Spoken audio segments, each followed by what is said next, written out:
Russian President Vladimir Putin says that his country is going through a, quote, difficult time as Ukrainian forces claim success on the battlefield. Putin's admission came during his Russia Day address to the nation. Ukraine's military says that it has made gains in the southeast, recapturing 3 frontline villages, and they continue to make advances on several fronts. Joining me now to discuss is Lieutenant General Mark Hertling, a CNN military analyst. General, welcome to the program. Good morning. So I want to start there with that new CNN reporting that we are seeing advances along certain areas of the border, Donetsk, for example, Zaporizhia. What do you make of that? These are still not the main attack, in my view, Rahel. This is still sort of the looking for places to attack. This is the very early stages of this offensive. And whenever you have an early stage, what you're doing is looking for an advantage and attempting to move the enemy forces around. Ukraine is doing that. They are probing in a variety of direction. The American public all knows now the military terms of shaping operations and probing and reconnaissance and force.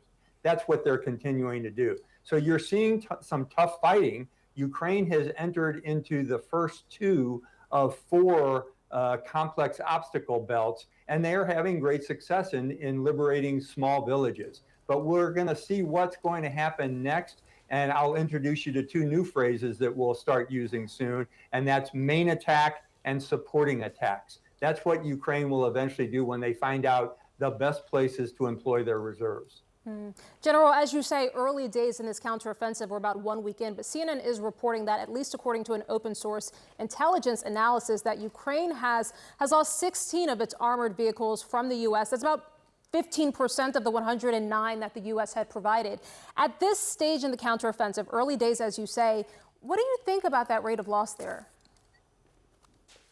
Whenever a force goes into an obstacle belt, like you're seeing Russia has built over the last 7 months, you're going to lose vehicles. They're going to get destroyed, truthfully.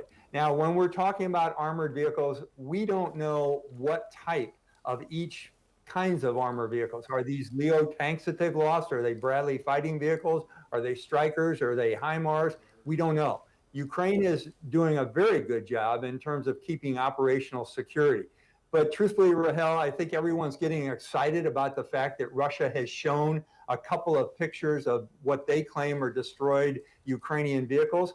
But as heartless as this sounds, that is to be expected in the kind of operations Ukraine has conducted. They're on the offensive against a tough defensive belt. So you're going to lose some vehicles, and unfortunately, you're going to have casualties as well. General, what do you make of Putin saying that this is a difficult time for Russia? Yeah, that's fascinating. When I heard that report this morning, he has increasingly admitted some of the challenges that Russia is experiencing. Now, part of that is to generate additional support from the Russian people as he attempts to mobilize more forces or manufacture more vehicles, more ammunition, and do different things. So when he says it's a difficult time, he's basically signaling, I believe, to the Russian people that we have to step up the operations and that there will be more pain and suffering, whether it's in returned injured and killed Russian soldiers, or banks shutting down, or less goods on the market, or less opportunities for Russian people to do the kind of things that they're used to doing. So all of those things are signals from a politician to basically prepare for more losses and more damages to his government. Yeah, really fascinating statement now, 15 months into the war. General, great to have you today. Thank you.